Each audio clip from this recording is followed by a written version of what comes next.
Right, okay, folks. Welcome back. Interesting one for you today. And a simple reason for doing today's. I like to sometimes spend quite a few minutes sort of explaining the concept of my interviews that I've chosen to do. It's not that deep today. We do deep enough. We do dark and depressing. We do deep and philosophical. And I just wanted to add another section to the, what do you call it, like the ever-expanding Venn diagram of our remit on this podcast by exploring the weird and the wonderful. And we're going to be starting with something called furries. If you don't know what that is, there's a clue in the background behind me. A very vague clue. I don't think it's a very good one, to be honest. It's a slight clue of what we're going to be talking about. If you bear with me, you'll find out. God, that wasn't too good. But that reminds me. This is going to be sort of a visual podcast today. So the YouTube portion of this has always just sort of been for those of you that like knock around on YouTube and so you can stumble across it. But this is going to be a very visual podcast. There's going to be some pictures and screenshots and stuff. It's not imperative that you go to YouTube, but I do recommend this episode be consumed on YouTube. Anyway, so my guest today is Joe Strike. Joe is an artist, writer, and producer based in New York. He is the author of Furry Nation, the true story of America's most misunderstood subculture, which won the 2017 Ursa Major Award for Best Non-Fiction Work and is all about the history of furry fandom, the many forms it takes, from the joyfully public to the deeply personal, and how becoming a furry transformed his own life. Joe's fursona, Komos, is the co-star of Komos and Goldie, an ongoing superhero comic co-created and written by Joe and British fur Oliver Coombs and illustrated by Carno. Komos also made the cover of Hook magazine in December 2017 for an arts and culture story on the furry lifestyle. So, Joe, welcome to the podcast. Thank you very much for joining me. Thank you for the invitation. Okay, so again, I like to usually start these conversations by asking people how they got into their particular field or the hobby, the research, whatever it is. But we need to go back first before we get to you. We need to lay down some definitions. And the first definition to start with is define a furry for us, please, if you will. Okay, well, a furry can have any number of meanings. Generally, it refers to people who are fans, enthusiasts, participants in anthropomorphic culture, interested in anthropomorphic animals, being animals with human qualities to one degree or another. It could be anything from, let's say, using Disney as example, from The Lion King, where those are naturalistic looking animals, although they have facial expressions capable of speech and whatever. Or you could go up to, Goofy and Donald and Mickey, who are much more quote unquote human, except that they, like Goofy has an animal head, but a human body. So there's a range of anthropomorphism when thinking about furry characters. But furries also refers to us people who are the fans of these characters, or people who just respond to the whole idea of anthropomorphism. Right, okay. So we will get into some visual examples in a minute of this. Sure. But the thing with this is, on first stumbling across it, you see these people dressed as animals in these furry costumes, and the gut reaction is, oh my God, that's so weird. Like, who does that? but you say that like that's a bad thing. Well, I suppose I do. But the thing is, Joe, it's not actually that weird when you look at it from a historical perspective. Mm-hmm. So I think you cover this in the first chapter of your book, which I do recommend people read. It's brilliant. But it just take us, before we get to before we get to your history, before we get to the history of furrydom, We need to do a history of anthropomorphism in general. So I'll just hand that over to you. And while you're talking, I'm gonna have a crack at this screen sharing business here to give people some visuals. Hopefully you can see them on the other end and maybe expand on what we're seeing. Sure. So, okay. Well, yeah. Okay. The idea of seeing animals and viewing animals with human qualities goes back to the beginning of time. And in the book, I talk about, cave paintings in France. There's a famous painting of a being that looks like half human, half deer.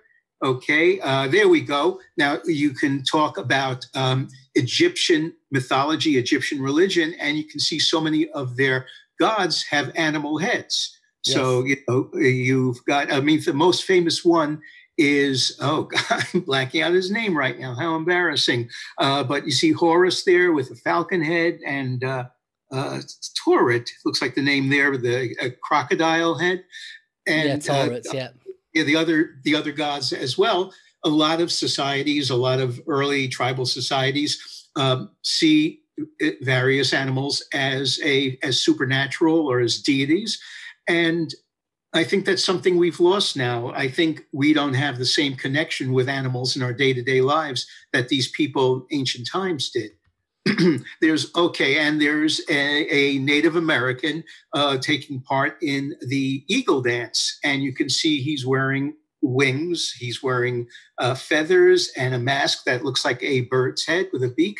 And this is something of getting in touch with the natural world, respecting the natural world, the animals, what they represent, and making them part of their lives and part of their culture, rituals, religion. And again, that's something I think we've lost. And that's a very famous sculpture also. That goes back, I don't have the date in front of me, about 10,000, 15,000 years. And it is a upright lion person. It's got like a human body, but a lion head. And this was something that somebody made centuries ago, thousands of years ago, because it meant something to them. I don't know what that might be. It might have been a worship object or, a fetish object. And in the classic sense of the word, not in the sexual sense of a fetish. But this was something very important to whoever created this, and probably important to the people in his society or her society. Yeah. And so we've got a more modern version of this as well. What's going on here with these guys? Okay. These are the bear dancers, I believe Romania. I don't have all the information at my fingertips, but this is part of an annual ritual. People put on bear skins and they go to town, and they entertain the people, and they are accepted within people's homes. And again, it's adopting an animal appearance, an animal persona, I guess you could say. And again, it's making animals very much an intimate part of their own lives. Yeah, and what's this one finally? Okay, and that is from a tribe in the Pacific Northwest here in North America, and is part of one of their religious rituals. And wow. I believe it's part of a coming of age ritual for young members of the tribe. The bear abducts them and takes them into the forest and learns secrets about being an adult member of the tribe. And this is someone in the form of a bear who becomes this supernatural figure for the tribe. Yeah, you see, what's interesting about that is that because you put them in that sort of that historical context or a religious context, then people don't see it as so weird. People would be very accepting of that. That's one of those, that's just their culture. That's what makes their culture sort of wonderful and diverse and interesting. But whereas, if anyone does it nowadays, it's seen as weird. It's not given the same sort of reverence or respect. Another way that it sort of manifests as well, that I never even thought of until, again, when I read it in your book, was there's a sort of, we're all guilty of a sort of linguistic anthropomorphism as well in language. But again, if you'd just like to explain what I mean by that. Oh, well, we use animals as metaphors for ourselves to describe ourselves. Someone might eat like a bird, or I was going to save this for later. Might be quote unquote hung like a horse, brave as the lion. And so, we see those qualities in animals, whether or not they actually exist in those animals, but we see them in those forms and use that to describe human qualities, human characteristics, much more vivid than, just using random words or random adjectives. Yeah, and well, even more Freudian than that. It's not just that we'd call people like cougars or bears or tomcats or snakes, but we refer to our genitals as beavers and pussies and cocks. And so, so for all those people out there that want to sort of make fun of the furry scene, you engage in this anyway to a certain degree in your everyday lives. So people in glass houses and all that. So okay, let's talk about explore this aspect of furries specifically now, and the history of that. If you could, while you're talking, I'm gonna dig up one of the pictures as well of the one you sent me of is it called FurCon or FurryCon or something? Yeah, furry convention. Yes. Yeah. So one now. Yeah. We'll get into the fur convention, but yeah, fill us in on how this all got started, please. How it all got started? Well, Furry Fandom began as an outgrowth of people who were fans. It was basically artists, cartoonists who started the whole thing. And they were fans of what a genre of comic books called funny animal comics, which, like it sounds, are like basically cartoon animals and stories of them getting into mischief, adventures, conflict. And this was a genre of comics that was popular through the 40s and into the 50s, and probably died out in the 50s when animation came along. Oh my gosh, you look at that. And that sort of filled up the market for, kids who wanted to see stories about funny animals. But these cartoonists were fans of that and started doing their own characters, their own stories.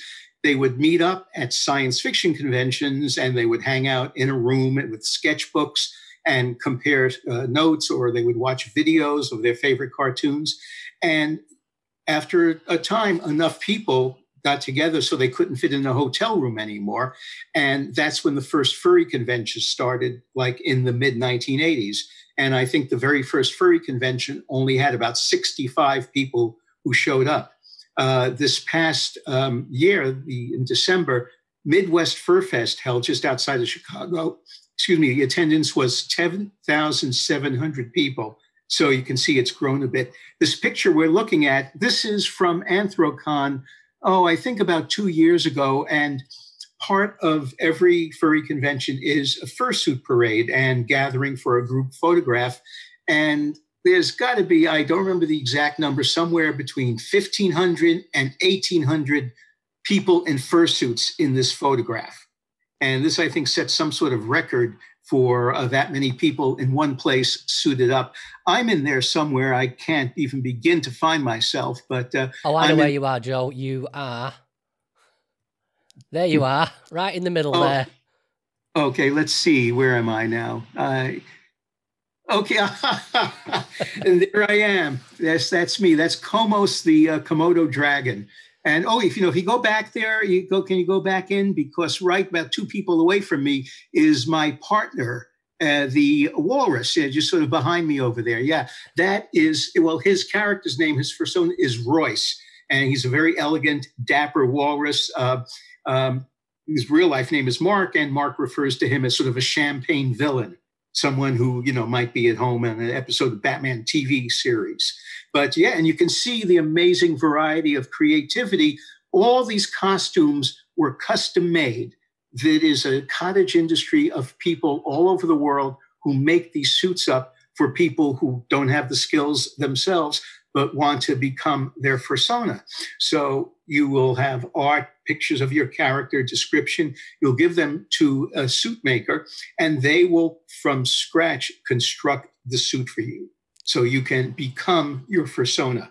Again, Joe, we're gonna cover all that in a bit more detail later on. The first thing that sort of stands out, though, looking at this picture, is despite the, like you say, the amazing sort of diversity going on there with the characters, there's a very specific sort of style to the characters. The way the eyes are drawn, it's almost like they're all designed by the same cartoonist. And I'm just wondering, is that the case? Is there a particular comic or cartoon or artist that's like the main influence for this, or is what's going on with that? Well, I think it's more of a generic thing, a generic style. Cartoon animals generally have larger eyes, makes them more appealing, and also it makes it easier for the person inside to see out, because there's usually a space around the eyes where you can actually see outside of the suit. But I don't think there's any, and you will see variations there, but yeah, there is a general cartoony feeling to the suits. I think a lot of suit makers are inspired by earlier ones, and they tend to have, a similar look to them to a great degree. I think, it comes from animation, comes from anime, and it expresses itself through that. So, okay, so what about you? What about me? What's your story? How did you discover this? And then let's start with that. Let's pass this out a little bit, and let's start with how you discovered it first.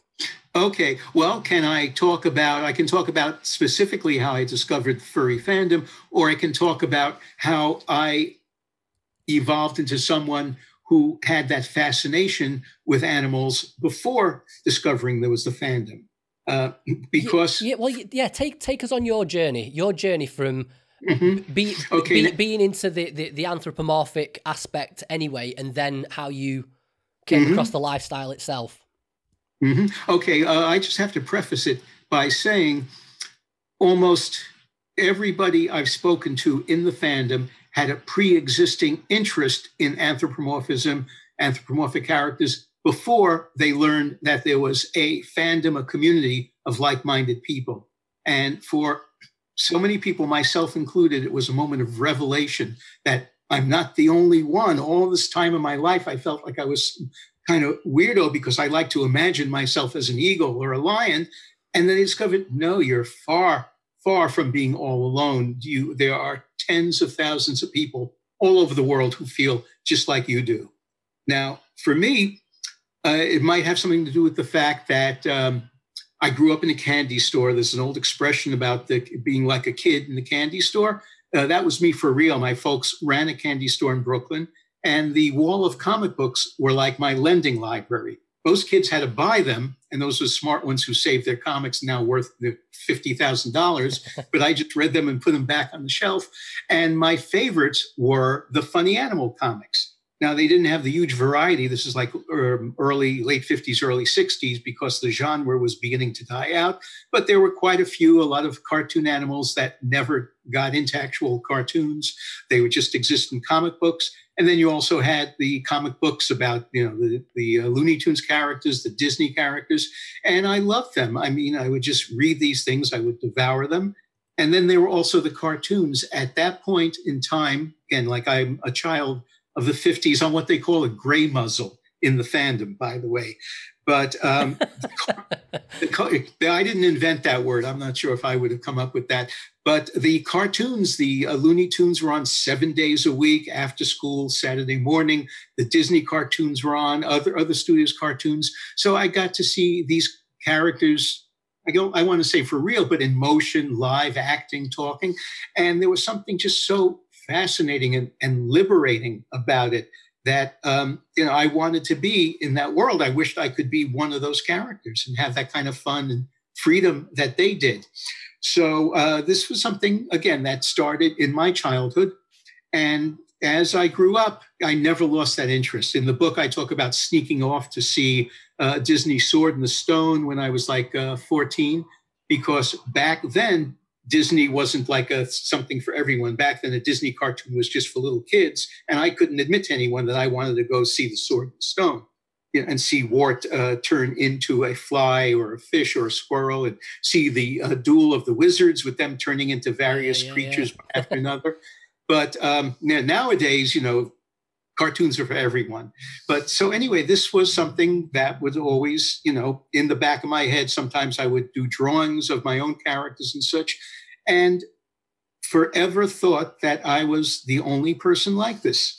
And then one day, 1988, I get a letter in the mail from Philadelphia. I don't think there was any return address on it, but I open it up and there is an invitation at the Philadelphia Science Fiction Convention to something called a furry party. And there was a drawing on it of some, furry animals, some cartoon characters. And again, these were some person's own characters. These were not, it wasn't Bugs and, Mickey or whatever. These were original characters. But I took a look at this furry party and I saw these animals and I knew exactly what I was looking at. I knew exactly where these people were coming from. And I knew that, I don't know if I'd been waiting for it all my life, but here it is. I finally found, I finally found people who share this with me. And I basically dove right in, started going to the conventions. Actually, this was before there were conventions. This was still a furry room party. The conventions came along the late 80s, and I started going to those as well. And met people who are, lifelong friends. My partner I met at the furry convention, and it really has changed my life for the better. So you don't mind me asking, Joe, how old were you when you went to this first convention? Okay, I was about 38 or 39 at that point.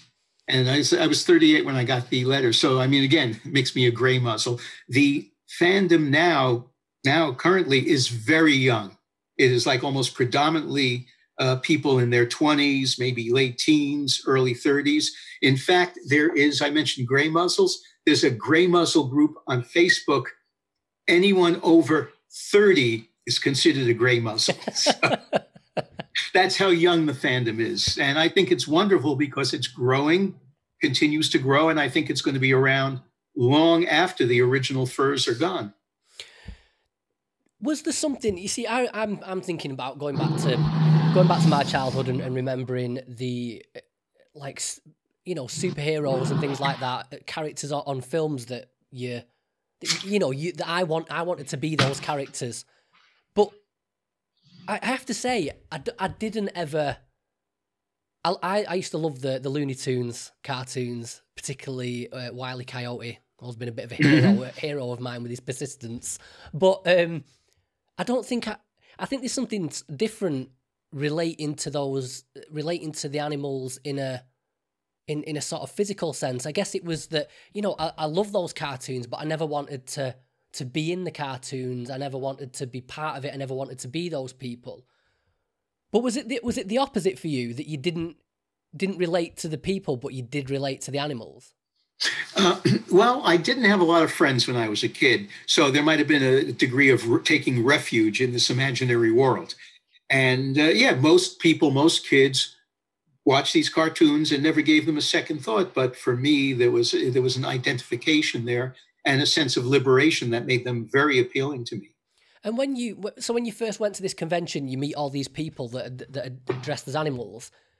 Was there a sort of a sense of relief that you might feel? When someone's gay and they've been hiding it, or been sort of in denial about it, and they come out of the closet, or they meet a group of people that are accepting of them, or not even that, just anyone that finds their scene, and then there's a sense of relief to it, like coming out of the closet and I can finally be myself. Mm-hmm. Was it to that? Is your relationship with this scene, with the anthropomorphism, is it that sort of intensity, or was this just sort of like a bonus scene that sort of added to your life? Wow, that's a tricky question. My first instinct is to say that it was something very basic to my mind and my personality, which is why I recognized it so quickly and dove into it so eagerly, as opposed to something augmenting, my regular life. It's different for every fur. Let me just say one thing, that not all furs wear fursuits. That's like the largest misconception. Generally, it's between maybe 20 and 25% of furs wear them. That's going from convention attendance versus the number of people who actually take part in the fursuit parade. Oh, let me just show you, in fact, talking about fursuit parades, when you participate in a fursuit parade, you get a badge like that. So I've got quite a few of these things already. This was from last year's Anthrocon. And I don't know if I have the one from this year's Furthermore. Yeah, here's the one from this year's Furthermore, which was just a couple of weeks ago in Virginia. So it's quite nice to collect these things. Well, interestingly, Joe, there, when you say that, say only about a quarter of people actually wear the fursuits, everything we've spoken about so far, it's sort of wearing the suit yourself sort of feels like the natural conclusion of that interest in it. But how does it manifest for the other 75% of people? Okay, well, for those folks, we go to conventions and lots of people who are not in the suits are wearing tails. Every convention has a dealer's room and people who sell homemade goods. They sell tails or artwork or jewelry, all relating to anthropomorphism. And many of these people have a whole rack of tails on display. So if you want a fox tail or a dragon tail or a lion tail, you can put one on the back of your pants. You don't have to go full suit, but you are representing your fursona to that degree. Right, okay. And is the people that just don't, I don't know, maybe just wear a pair of ears or maybe don't even wear anything but still sort of identify with the scene anyway? Oh yeah, sure. Some people will wear the ears as well. Tails are more popular. Or then they'll wear a T-shirt. I've got a huge collection of cartoon character T-shirts, animal T-shirts, and I'll make sure to bring those, to the conventions. Every convention creates their convention T-shirt, and some people collect them as like souvenirs of attending. I've got to say, Joe, so I'm sort of imagining now, like with the first scene being what it is now, like you say, there's this cottage industry around it, but these, and we'll have a closer look at the suits pretty soon, which are, you want to make fun of the scene or whatever. There's some craftsmanship goes into these suits. Oh, it's marvelous. It's so creative and really beautiful what these fursuit builders can do. As I say, it's totally from scratch, totally original material, which is why they're expensive. But I'm sorry, you were going to ask something. Well, what I'm imagining now, Joe, is like I say, the scene has advanced. It's spread through the internet. But back in the 80s, when it's this fledgling small community of people, I'm imagining a young Joe Strike turning up to this convention with maybe an outfit that he's cobbled together using like, I don't know, maybe like duct tape and towels or something, and maybe a bit of a dodgy mask or something, because the scene isn't quite there yet. But I don't know, what was that? What was your first experience like at this convention? And was that the first time you wore a suit? And if not, how did that come about? Okay. Well, originally I was very skeptical of the suits. Originally, there were hardly any. As I said, the scene began as sort of a gathering of cartoonists who loved funny animals. I would go there with my sketchbook and, trade sketches with people. And there were only maybe a handful of suitors at those conventions. And I kind of thought that, this is about cartooning. This is about funny animal drawings. But as the fandom grew, that became more and more prevalent. And because it's so obviously visible, when the fursuiters will stand out in front of the hotel, or they'll have the fursuit parade, people come to think fursuiters are the fandom. If you're a furry, you wear a suit. Now, for me, it took a while. For me, it took several years until I started really considering the idea of getting a suit of my own. And I had a character who I thought would be fun to embody. And that's when I started looking for a suit maker who could do a good job on it. And, was recommended a woman was recommended to me. And I commissioned her to do the suit of my character. And I became Komos. So was Komos the first character you came up with? Or was the personalities before that? Okay. Well, I mean, originally, it's kind of standard in the fandom to have a fursona, which is an animal representation of yourself. And I was new to the fandom, and I thought it was something that you had to do. So I was going, well, am I a lion? Am I a bear or whatever? And I went to an artist I met early on in the fandom, and I said, oh, Jim, can you draw me as a lion or a bear? And he said, no, Joe, that's not you. And he proceeded to do his own drawing of me, what he thought was appropriate for me. And is this the one that I've just brought up on screen, Joe? Okay. Oh my gosh. No, that's something different. That is a drawing. This drawing has spiritual significance to me. And maybe we come back to that and we start exploring that aspect of things. Yeah, of course. Yeah. Okay. Can you put a pause right now? I want to go and get a piece of, oh, you found it. Good. You saved me the trip. Okay. So this is what Jim Grode, I said, no, Joe, that's not you. And he drew me as an alligator. And that expression, that is so me. And back in the day, I used to have my video camera with me all the time. And mentioned the book, a couple other things happened. When a niece of mine was very young, like 4 years old, she looked at me one day and said, "You're an alligator." So there was something going on. And there's something about the alligator that represents something very primitive, very primal, life force to me. And there's also aesthetically, I find them beautiful animals. Most people are kind of afraid of them because they are very scary predators, but the patterns on their hides, the scales, the plates that go down from its back, narrow down to the tail. I'm just entranced by that. And this spoke to me. So this became my fursona. It's basically... It's Joe Strike in a gator suit. Yeah, well, it's saying.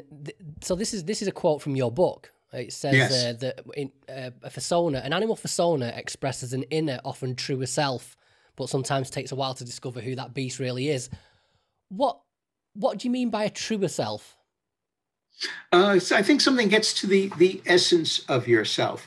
I think there's something. Animals live a very direct life. They are who they are. And humans, we have so many different aspects, so many facets to our personalities that maybe we sometimes get lost in all those different facets of ourselves. And if you boil it down to a very specific image, a very specific quality, then you sort of, get a truer, focused sense of who you are. So this on screen now is this is sort of the more modern iteration of Komos from an artist perspective. Yes. So did this come before or after the suit? Okay, before or after the suit? This came before the suit. Right. So this is what the suit is based on? Yes, exactly. I gave this art, some other art to the suit builder, gave her some photographs of real-life Komodos. I gave her a profile of this fellow's personality. Now, the alligator says me in an alligator skin. This is a total different aspect of my personality. I don't know if I'd like to be this guy, but there is part of me that sort of relishes the idea of having his power and his kind of dangerous aspect to him. And it was just it's really fun to become somebody else. I think this is why people become actors. Okay, there we are. Now that's the suit that was made based on that art. That is me at a convention a couple of years. No, that's not me. That's Komos at a convention a couple of years ago. Yes, I've got to say, Joel, that's a very confident pose being struck by Komos there. And also his expression, as I mentioned, I described very specifically this fellow's attitude and self-regard to the woman who built the suit. And she put that into his face. And I was so happy that she captured that. Also, I just have to say his eyes glow on and off. They can be very intimidating, very hypnotic, actually. And again, it's so much fun to become this person and see how people react to him. And he definitely has an influence on people. A lot of people definitely find him kind of dangerous, yet alluring, or alluring because he's dangerous. And he's somebody, I don't get to become him all that often, basically just at the conventions. The suit is rather large. I'm in a small Manhattan apartment, so I can't keep him around here. He's with my partner who has a nice big place down in Virginia. In fact, I'm visiting him next weekend. Excuse me. Yeah, you can imagine that it's sort of, it might be, it might be fun to dress up like this, but it's sort of, I've got to say, it's sort of difficult to see how these would manifest the sort of personality traits that you're talking about, particularly with something that's like a sort of a reptilian beast that's strong and confident. And based on this picture, if we were talking, if we turn that into a sort of a CGI representation that's sort of hyper realistic that you might see in a Marvel film, you could see how that would sort of embody that fierceness. But there's more of a cartoonish. It just seems more of a fun thing, if anything, when you're dressing in these suits. But when you don that suit, is it a change in personality? Are you? Oh yes. Are you affected? But when you were talking about this idea of a deeper inner self, when you're wearing the suit, do you don the Komos personality and it's sort of an affectation, or does wearing the suit strip away the bullshit and then lets your actual personality come out? Do you know what I mean by that distinction? God, I hope he's not my actual personality. As I mentioned, he's a facet of me. And yes, it is so much fun to be him. He's very sinister, very imposing. He's got a very strong will. And he can be quite intimidating. And it is fun to, access that power, to have that effect on people. I'll just tell you a little anecdote. At one of the conventions a year or two ago, there is a restaurant right across the street from the main hotel, and with outdoor tables, and very popular when the convention is town because people love to come downtown. This is Pittsburgh, and watch the fursuiters, interact with them. So there were a couple of people at a table, and this one woman, fairly attractive woman, just out of the blue, she said, "Oh, can I be your handler?" Lots of times when you're in a suit, it's good to have a handler to, make sure you don't walk into a lamppost or something. So, so she wanted, "Can I be your handler?" I said, "I'd rather be your handler. I'm very good at handling." And everybody cracked up. And now that's something that would never happen in real life. She would not talk to a stranger like that. I would never, come on something so, insinuating a double entendre to someone I didn't know. But with that suit on in that fursona, it gave us both permission to have this little bit of interaction and sort of a role play, a make-believe kind of thing. And it was so much fun. Yeah, I've got to say, Joe, so, I could, like any sort of fringe lifestyle or hobby, I can see that it would be liberating to sort of indulge in it on the quiet. Do you know what I mean? Like once a month at the weekend or whatever, you go to the convention and, like people go to swingers clubs and that sort of thing. But you keep it under wraps because there's a social cost to it. Whereas you've been, this that people are looking on screen now, this is you on the front cover of a magazine. And you've written a book about it. You're appearing on this podcast now, having this conversation with me. So you're very sort of upfront about it. I'm just wondering if there's, you see, I imagine there's a social cost to it, but is that the case? Well, I don't know. I mean, personally, it has not affected my social life to a huge degree. Most of my friends, know that I'm a fur. By the way, I like to use the word fur to describe myself and other people who are in the fandom. It makes it a little simpler if furs are the people and the furries are the animal characters. But generally, people, use furries for both. So, I just want to let you know there's that little division there. So I know I have one friend in particular who, whenever I mention the topic of furries, he very quickly changes the subject. So there are some people who are very uncomfortable with the idea, but most of my friends, they know that I'm kind of a unique, eccentric, free-thinking character, and they know that that's, part of who I am. So it hasn't cost me, huge social impact. Hasn't affected my life in that department to any great degree. Okay, let's play around with some of the delving into the psychology of it here. And sure. I think, a lot of it's going to be speculation, but saying that, so bringing this up on screen now. So this is a website yes. called Fur Science. Mm-hmm. And my understanding of this is a team of academics that have delved into,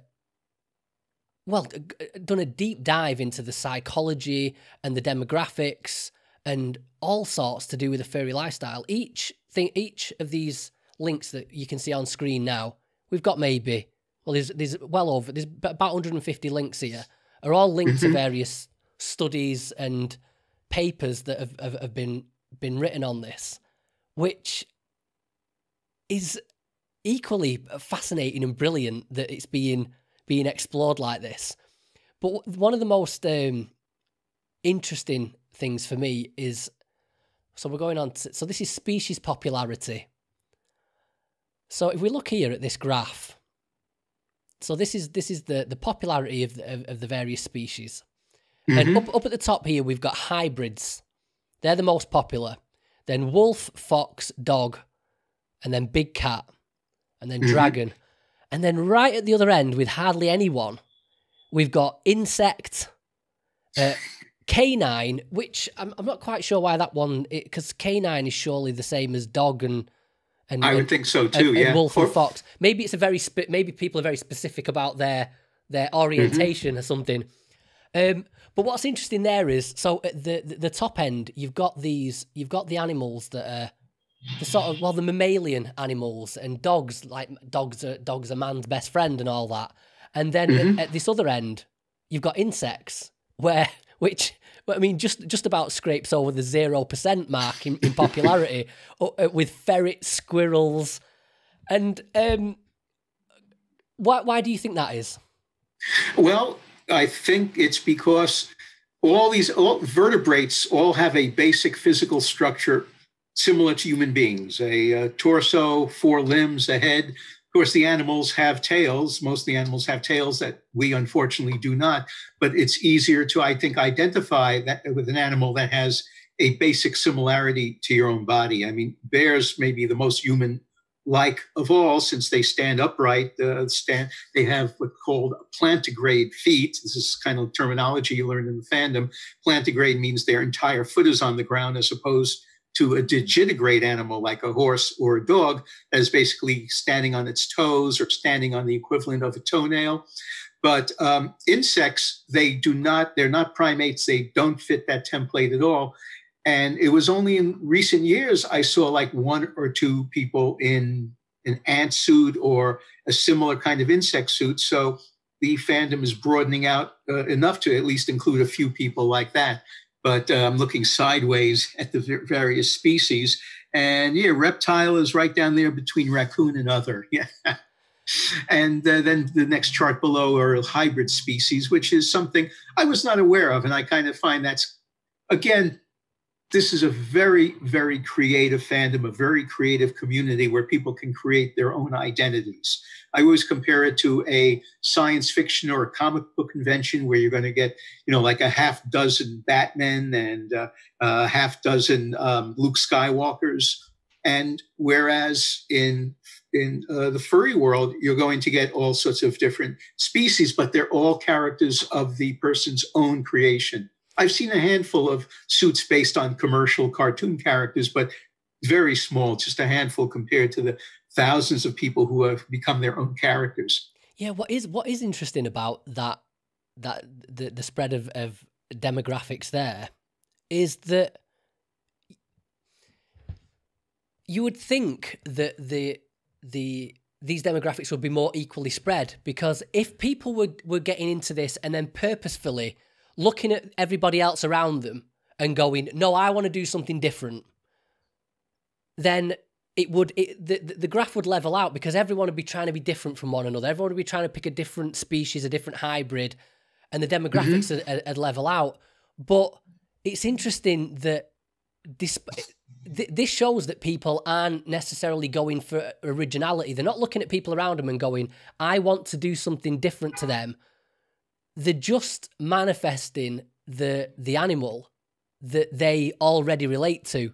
And it just so happens that most people relate to like you say, dogs and vertebrates. And I just think it's interesting that there's something going on at an unconscious level there, because people are sacrificing originality, going, maybe there's a million other dogs out there, a million other wolves, but that's the one that I identify with, so that's the one I'm going to go with, instead of just trying to be original or wacky or whatever. So while we're here, let's have a look at this with the suits now. So this is a website called madefuru.com. Now, here's a quick look at some of the suits here. I think actually we've got the Instagram page. Which show, now, like I said before, you can make fun of this all you want, but there's some craftsmanship going on there with this. Oh, amazing. I mean, it really is brilliant. This isn't you just grabbing a cheap outfit off Amazon of a fox or whatever and showing up. There's some dedication going on here, and not just totally not just from an artistic perspective, but also if we look at the prices. I mean, I don't know if people can see this on here, whether it's zoomed out a bit too much, but we've got these costumes starting at $3,500. And then that's a little pricey there. Mm-hmm. Yeah, and I don't know what do these mean, Joe? Plantigrade costume and digitigrade costumes. Okay, well, I was just describing that a second ago. The plantigrade animal stands on his entire foot, right. Yeah. Now, and digitigrade animals stand on the equivalent of tiptoes or whatever. Now, since a person couldn't stand on their tiptoes for an entire convention, the suits are designed to give sort of an artificial look of having, a raised, I don't know what the term is in animal, but in a digitigrade animal, basically that part way up high is the animal's ankle. And what is equivalent to our foot is this very lengthy part that goes down to the hoof or the paw. So that kind of look is simulated by extra padding around the top of the legs. And that's a digitigrade costume. Wow. Yeah. And the other part of it, which sort of demonstrates people's dedication to it, is part of the creation process for these costumes is you have to make something called, is it a duct tape dummy? Yes. And I had to do one of those. Yes. So we're on a website called the RFP, the RPF, sorry, here. And this is somebody called Looch. So just trying to credit everybody whose images are popping up here. So if we can bring up these, this is the process of creating the duct tape dummy. Sure. Mm-hmm. Yeah. So just talk us through that, Joe. How does this go? You can't just stick duct tape on you, because that's going to be the worst, most painful waxing job in history. I think you have. Well, I know I had like undershirt on and like some gym pants, something that could sacrifice. So when the tape was not against my skin, God forbid, and when it was time to cut it out, the T-shirt or the gym slacks or whatever, they were expendable. And so I was cut out of the suit, shipped it off to my suit maker, and she taped it back up from where it was cut off of me, and then I guess stuffed it full of newspaper or whatever. See, since these suits are custom built, they're built specifically to your own body. And that's why the suit maker needs a reference to your body to work with. Yeah, there it is. So that's the suit after it's been cut off. Mm-hmm, yeah. Right. Okay. Oh, it's so fascinating, Joe. So I've got to say that, you see, people are going to see this, and that word weird, it's weird. I'm guessing I'm not guessing. Okay. Let's not beat around the bush and be overly polite about it. So I've in doing the research for this, there's as well as the people that are into it, there's people that are critical of it, people that talk about it, and I'd say the three words that people throw around are that it's weird, that it's childish, it's immature, and that it's creepy. And I just like, that's them taking the lifestyle to task. But I just sort of invite you to take those accusations to task. Okay. Well, as I was saying before, what's wrong with weird? In the book, I say maybe weird is the new normal. I think overall in society, there's more of an acceptance of individuality, of having a hobby or some like real interest. You have a strong interest in something. And there's much more openness to alternate lifestyles, to homosexuality or transgender, having a different gender identity from your birth. And I think furry is part of that. I think that if somebody, I like to say that gender reassignment surgery is something that's fairly commonplace. There are quite a few transgender people in the fandom. But if it were possible, I'm sure more than a few furs would like to go to species reassignment surgery and totally, become a real life furry character. But that's kind of ways down the road yet. I don't think that's going to happen anytime soon. Is that a genuine sort of observation that you've made for some people, that if the technology was available, they would genuinely sort of like, the technology's there to transition from one gender to another physically. There's people that would make the transition to a dog or a lizard or what have you. Yes, I think there would be quite a few people who would do it. I don't know if I would want to make it permanent. I think maybe putting the suit on is like enough of a trans-species experience for me, but you never know. What about the accusation that there's something, it's immature? There's an immaturity to it. Oh gosh, I think Tom Baker, Doctor Who, he once said that what's the point of being an adult if you can't be childish once in a while? And I think that's something that really inhibits people in general. They have to suppress their silly side or their imagination and just, buckle down to the here and now and hard work. And maybe for escapism, they'll go see a movie or they'll go to a sporting event. And maybe they'll wish they could be James Bond, or they wish they could be, the basketball superstar. But as you put on a fursuit and you get to become this fantasy figure of yours and not just wear the T-shirt or not just be an observer of it. And I think that's wonderful. I think if more people were in touch with their youthful side, I think it would be a better world. Yeah. So let's just, particularly with this podcast, one of the accusations is going to be that people that are into this are sort of mentally ill, that there's something wrong with them.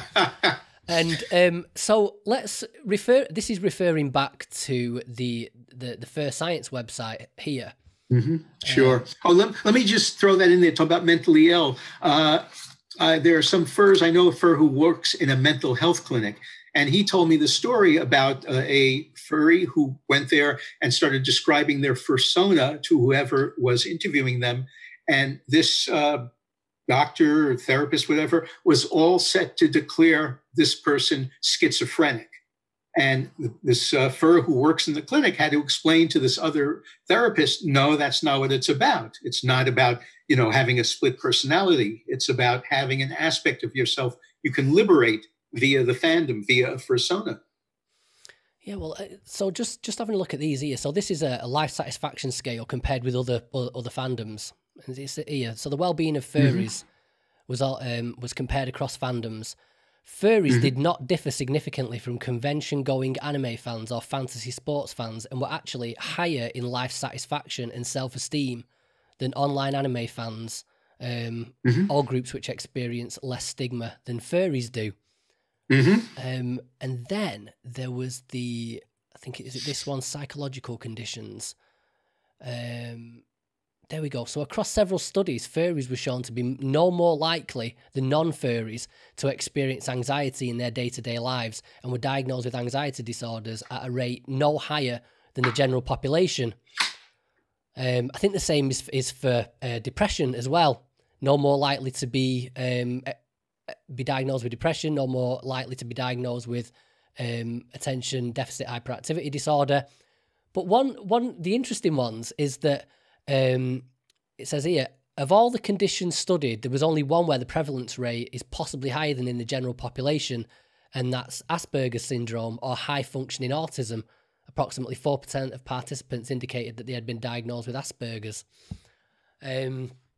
So, yeah, I don't know what anyone wants to make of that, but, you know, like I said, for anyone that thinks that, you know, you're doing this, the people are engaging in this because the mentally unstable, or the not very well adjusted, not very happy, they've got mental illness.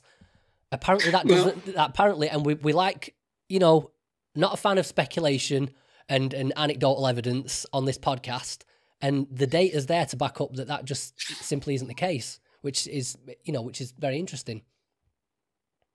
Go ahead, Joe. You was going to say something.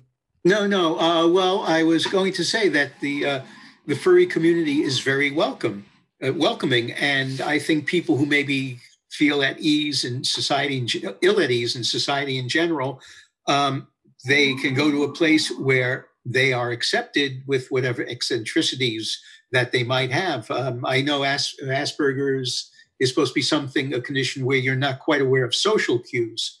So, and I have met a few people in the fandom who I think would fit that description, but they are good people, and they are in a place where they are welcomed, you know, that they are not looked down upon because they, you know, maybe their social skills are not as great as they might be otherwise. Yeah, and I wonder if that's got something to do with the fact that, you know, when you, one of the things that, again, I believe, like you've just said, is that things like microexpressions sort of slip by people with Asperger's, and that's one of the reasons they struggle to pick up on social cues and microexpressions. Whereas, you know, when everyone's wearing the suits, there's no microexpressions to pick up on. There's probably there's less. I'm guessing for those people, it's probably a more relaxing social environment to be around, because there's less to get wrong. There's less mistakes to be made. Again, I'm just speculating, but I'm, you know, possibly that's one thing. No, I think you're onto something there, and I've also read many stories. There was a TV special on the CNN channel about furs, and about it's focused on several people with serious emotional or physical challenges. Somebody who's like very shy, somebody with PTSD, and this fellow with PTSD had a horrible childhood. Other factors I can't remember right now, but he puts on the suit, this lion suit. He becomes a very elegant lion, not just a lion. He has a character, has a name, and he walks with a cane and wears like an elegant suit and talks in a very classy manner. And this is something that allows this person to sort of break free of this prison he's in otherwise. And I've read several stories about people who are just horribly shy, and putting on that suit enabled them to open up to the world, maybe because their actual real life self was hidden, you know, under the costume. But this person, this furry that they became, let them connect to the world in a way they couldn't do on their own. So one distinction I'd like to explore is, I think, you know, for me, this, when I'm using these words like weird and unusual, I'm using these words on behalf of other people. So my listeners, long-time listeners, will know that I spent over 10 years working as a chaperone for women that worked in escorting in the sex industry. I've heard everything, you know, and not just not just the sexual side of it, which we are going to cover that as well. That's another aspect of the furry fandom, I guess. But just being around a diverse range of people, I've heard all sorts. So this sort of thing, you know, people dressing up as a fox or a dog or a lizard or whatever, I mean, it doesn't faze me. However, there's a couple of examples I've stumbled across while doing the research leading up to this interview, where even I've sort of thought, sort of taking it a bit far here. And this is a distinction between being a fur as a lifestyle versus a hobby. So are you familiar with this person I'm bringing up on screen now? Oh, yes. Boomer. Yeah, he's in the book. I've met him at a few conventions. And yes, he is, I guess you could say he's an extreme case, but he is very comfortable with who he is. You know, he has no problem. He would like to be a dog. He takes on this dog identity. And it's very easy to make fun of someone like this. And yeah, I mean, I kind of felt a little uncomfortable about him myself, that this is somebody who's representing the fandom to the world. But in interviewing him for the book, I found he's very self-aware. He's a very kind person. And he knows that he looks ridiculous to some people, and he doesn't care. He is very happy, you know, exploring being this person, being Boomer. And, you know, I mean, I wouldn't do it myself, but I respect him for who he is. Yeah, I mean, so on the episode of Dr. Phil that he appeared on as well, I mean, he's even taken it as far as eating like raw dog food, like getting down on his hands and knees and eating dog food out of a bowl. And you know, it's not to me to judge. And like I'd say with anybody, if it makes you happy and you're not harming anybody, you know, the latter aspect being the most important, then, you know, it's none of your business, frankly. But I would sort of, without knowing this guy, I'd worry about him. But I'm wondering what you think of it from the perspective of sort of how it represents a lifestyle in the media. When the media are obsessed with the furry lifestyle as a sexual fetish, which seems to be the most coverage that it gets, and then these more extreme examples. And I'm just wondering whether you think that, on the whole, this is sort of damaging to people's view of it, of not just of the scene itself, but to like you as an individual, that you'll be judged as an individual based on these more extreme cases. Well, that's going to happen. You can't prevent people from having those kind of attitudes. You can't prevent them from having misconceptions. And all you can do is represent yourself and make the best case you can for being part of the furry community, and say it takes all kinds. It takes all kinds in any kind of social gathering, any kind of social group. You know, you'll have somebody who's a casual football fan to somebody who, you know, eats, drinks, breathes, lives football, or gridiron, I think you call it over there. I'm sure there are football, what you call over there, people who are every bit as obsessed with their, you know, connection, their relationship to the sport. So are you going to judge everyone by the most extreme examples of people who are interested in something? It's very easy to do with furry because, yeah, it is unusual. It is visually very arresting. And there are some people who take it to the limit, like Boomer does. So, well, speaking of the extremes, we would be remiss not to cover the sexual aspects of it. Oh my goodness. Oh dear. Yeah, but like I said to you when we were sort of planning this conversation, Joe, that aspect of it's not that interesting to me. But again, maybe I've just become sort of inoculated to this sort of stuff because I've seen and heard much worse. But okay, so this is somebody called Dyer on Twitter, Dyer Heartbeat on Twitter, who seem so this. Even though we're not going to spend too much time on it, I do love talking about this stuff. Explain to us what a mersuit is, Joe. Okay, well, a mersuit, mer is kind of an all-purpose description of something that is sexy and attractive within the fandom. So it's sort of like, I guess, a purr or something. But a mersuit is something that allows you to have, I guess, intimate physical contact with another fur I think the expression, the terminology is SPH for strategically placed holes. And no, it's something, it's something, it exists. It's part of the fandom. And I can totally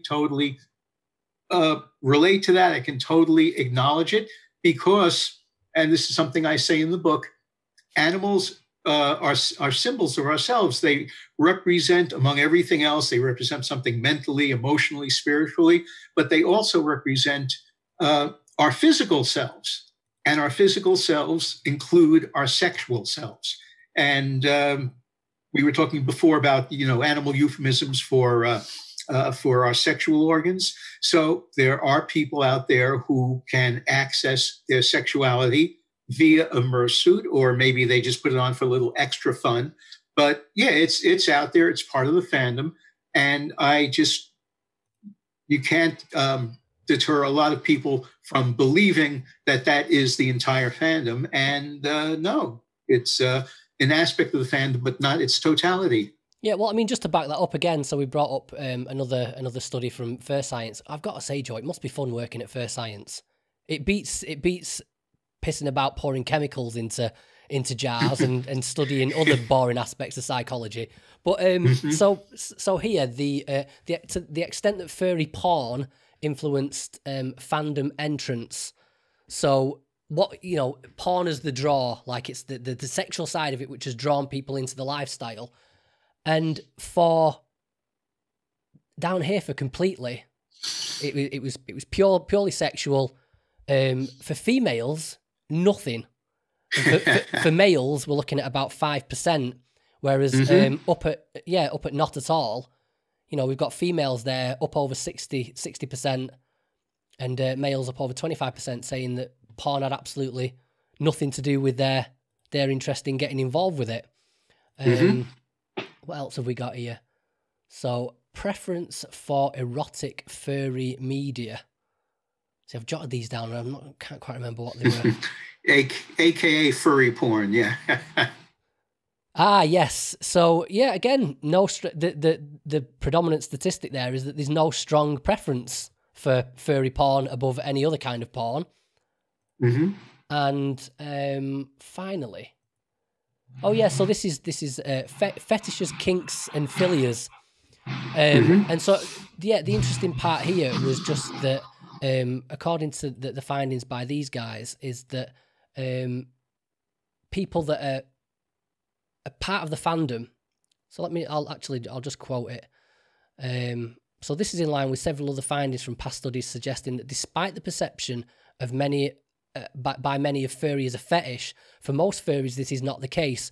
Though furries may themselves be prone to erroneously believing this stereotype about other furries, it should also be noted that this is not to say that there are not furries for whom the fandom is a fetish. Prior research suggests that this is likely the case for about 5 to 10% of the furry fandom. So 5 to 10%, like you say, when it's most of the coverage in the media is about that sexual aspect of it. It's a total misrepresentation of what's actually going on within it. Yeah, I was interviewed by New York Post. A very nice article, but the headline was "Inside the Furry Fetish." Right. Yeah. So thanks a lot, Rupert Murdoch. Thank you. I've got to say, right. So I'm going to have to pixelate these pictures. Oh darn. That's okay, folks. You can go on. Whoop, too late. That's not pixelated in my. Oh, you mean when you actually put this online? Yeah, I'll be doing this. I'll have to edit this in post. Now, I mean, firstly, Joe, when you said you can sort of relate to it, I've got to say that I genuinely can. And I'm into. I'll say. I mean, it's never come out on the podcast yet. I'm into some weird stuff. So I'm not innocent. I'm not innocent, but no. I have to say that doesn't particularly appeal to me. I think maybe if her breasts were kind of smaller, more in proportion to the rest of her body, I might enjoy it more. But yeah, when you're drawing porn, it can be as extreme as you want it to be.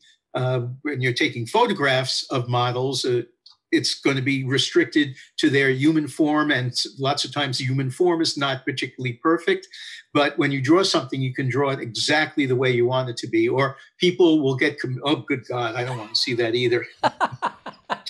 No, listen, there is some erotic art that I find very appealing, but it's usually something a little more artistic, or something a little more, leaves more to the imagination, or it's more like kind of represents a scene as opposed just to somebody posing with their all together hanging out. So I'm not going to say that none of that has an appeal to me. I'm just going to say that something is like really kind of extreme or not really anything there except wanking material. Not for me. You have to say though. I mean, even it's not for you. You think it's weird or whatever. You have to admit there's some artistic skill going on there. This isn't. This isn't just someone pissing about drawing some rubbish little sketch with a pencil. I mean, that's serious.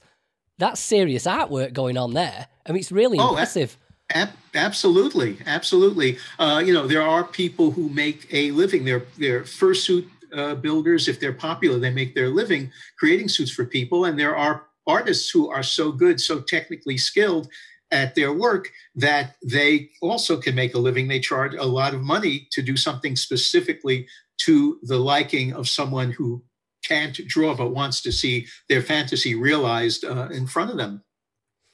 And yeah, sort of coming to a close, I guess, now. Yeah, I mean, one thing I didn't say about the furry art or the furry porn, mixing, again, with the basic idea of anthropomorphism, combining human and animal characteristics has an appeal to it, that sort of best of both worlds, I don't know if you could say. There is an image online from a Disney cartoon of this mouse chorus girl sort of shaking her fanny. And she's got a very human body, but she's got the mouse tail and the cute mouse head. And the caption under it is Disney turning kids into furries for over 90 years. Yeah, well, you know what, Joe, as well? I mean, again, people engage in this, whether they realize it or not. And I've realized that I've already engaged in this from a sexual aspect, where your girlfriend dresses up in the Playboy bunny outfit. That's an anthropomorphic manifestation of sexuality. That's your missus dressed as a rabbit. She's got the rabbit tail and the rabbit ears. I've got to say, we didn't go as far as wearing the whiskers or anything, but there's no denying. I mean, I've just dropped myself in it there again, and a lot of people might have listened to the podcast up to this point and gone, "Oh, it's weird that I'm not into that," and then it's like, yeah, but what about that time your missus wore those cat ears, or she dressed as a pony, or she dressed as a Playboy bunny? And the moment she's done that, you're as guilty as anybody else. So no judging. Yeah, right. It's a matter of degree, but in for a penny, in for a pound. One thing that's sort of interesting about it is when you were talking about the body modification aspects of it. I was wondering just how far this might be able to go. So, for instance, there's already like these suits in Hollywood that can sort of blink and the mouths can move, and along with the actor speaking. And I'm just wondering, is anybody in the same way that again, not to conflate the two, but in the same way that it was porn that drove the technology for video cassettes in the 70s and 80s. I'm wondering whether this furry lifestyle could have some influence on like maybe technology and VR and things like that. So I'm wondering if you've come across anybody that's really gone all out with this, and maybe they've got a suit which blinks and makes facial expressions or anything like that, or if anyone's working on that sort of thing to make this to get as close as possible to becoming the animal that they like to express themselves as. Yeah, well, I don't think, that kind of technology, I think, is beyond the budget of about probably most furs. That's the kind of thing that you need a Hollywood budget for. The special effects, the level of special effects that they can do now. I mean, if you've seen Guardians of the Galaxy, you see this raccoon character who's anthropomorphic, stands upright, looks completely photorealistic. All the other characters in the film are relating to him as if he were really there. Now, if he went on the set, there'd be like maybe a puppet on a rod or something. So I think that's like more Hollywood level stuff. If you're wearing a fursuit, I think the best you can do is have the jaw go up and down. And I have to say, I mean, just personally, that's why I like avian suits, bird suits, because birds' faces are immobile to begin with. So there's a closer relationship between that suit and the actual animal, whereas all these other mammals, have, very definite facial expressions and mobility, but the suits are just basically maybe the jaw goes up and down and the rest is just frozen. But no, I would love to see that. I think VR is definitely a place where this can be explored. I mean, I would love to put on one of those suits and maybe have the helmet on and look in the mirror and see myself, a virtual reflection as maybe Komos or a lion or something. That would be wonderful. I would love to, experience that. Well, what we're going to do now, Joe, is in closing, is so coming back to this convention picture. Mm-hmm. There was the ones that stood out to me. I don't know if we can we see this sort of bunny guy in the. There he is. I've got him center screen there. Okay. I think, let me see. Is that the one you've got your cursor on him there? Let's see. This guy here. That one. Oh, God, he's scary. Whoa. Yeah. Sure he's not a bat? See, I like the scary ones. I think there's another one up here. Oh, now, whoever this guy is, you win for me. It's this sort of ugly pig man here. Yes. Oh, yeah. They don't all have to be attractive. Some people, would prefer to present a more fearsome aspect of themselves. Yeah. So if I was gonna do this, Joe, I think I'd be moving more towards something like that. So what we're going to close with here was going to find out what sort of furry I'd be. So I found a little quiz online here that's supposed to help me find out what my fursona would be. Uh-huh. So let's have a look at this. So okay.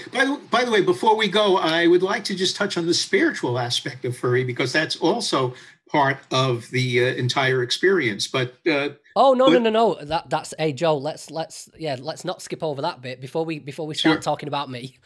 Yeah, because you did mention this before. In fact, I'll try and bring up the image that you said we wanted to come back to. So yeah, tell us about this. Okay, well, I mean, the alligator represents a lot to me. And again, there's something very primal and basic about them. They go back millions of years prior to the human race existing.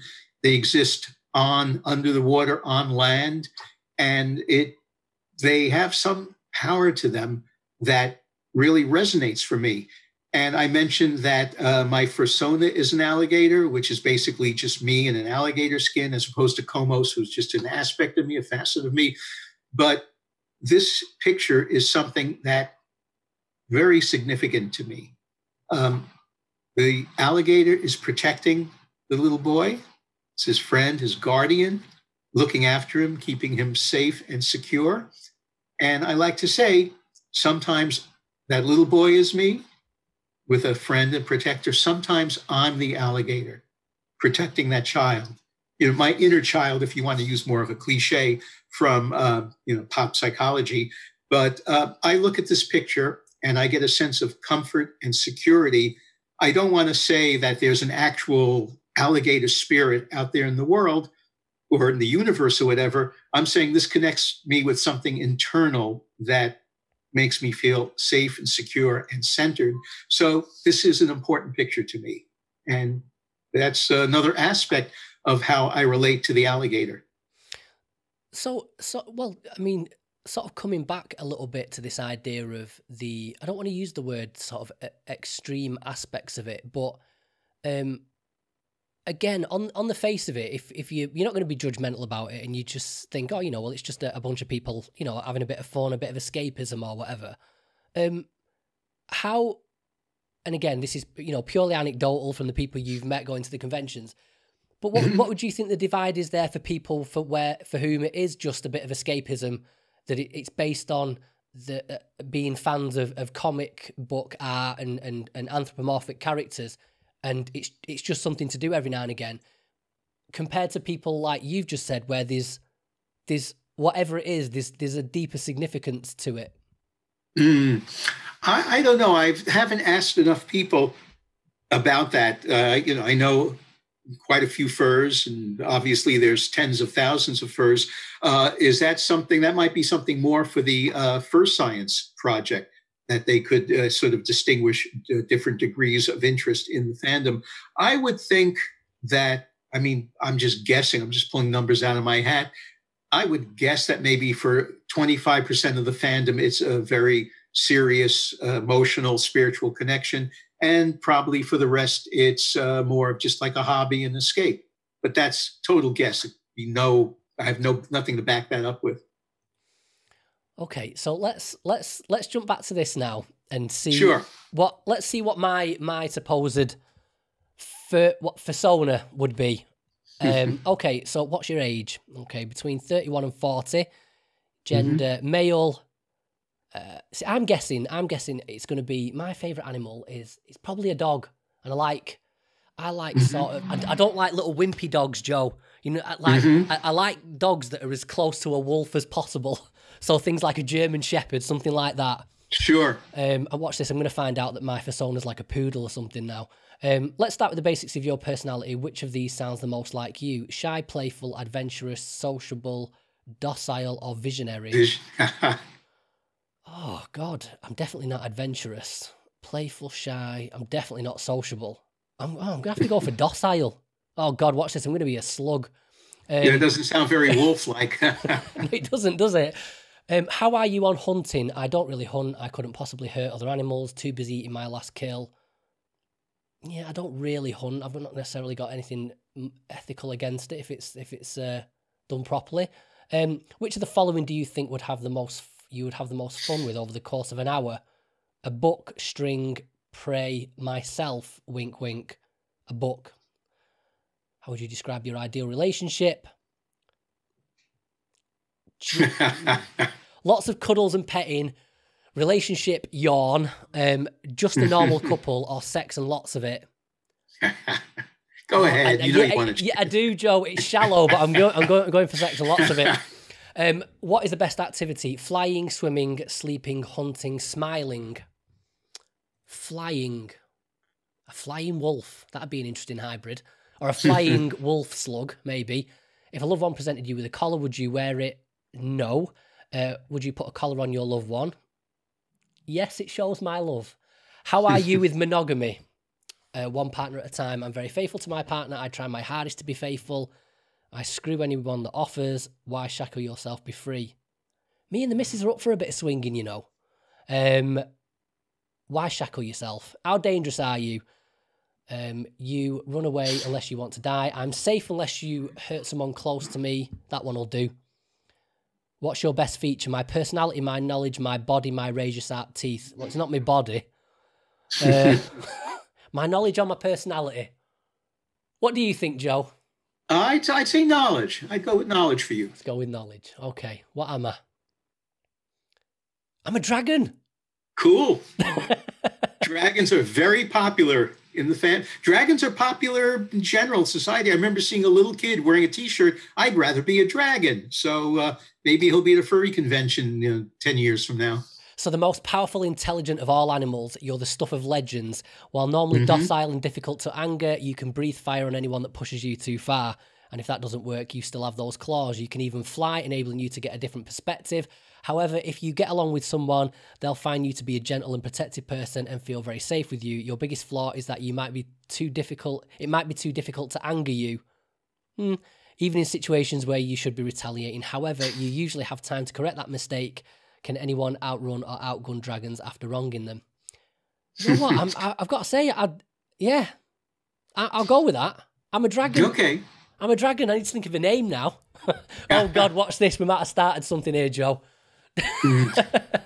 Well, it could have turned into something far worse. But, well, let me ask you, if you could be any animal, what would you like to be? That might be your fursona right there. Yeah, I've got to say, it's the wolf for me. There's something about, I like the wolf, that it's powerful. It's a pack animal. I like the alpha male aspect of it. It's a masculine animal. The hunting, the loyalty. So yeah, I think I'd probably, if I was going to pick one based on instinct, I'd be a wolf. And I'd probably like to be sort of a like those ones we looked at before that were sort of a bit sort of, I don't know, creepy or fearsome looking rather than cute. I think that'd be more my thing. So I don't know. Hey, you never know. I'm never say never, as they say. Absolutely. You should try and find a furry convention. I'm sure there's one not far from you. I just saw something this morning. The BBC website had an article about a suit builder in Cornwall. So they're very popular. Fur is very popular in England. And the biggest European convention, Eurofurence, which is held in Germany, and that attracts a huge, huge attendance. So probably not that far from your nearest furry convention or fur meet.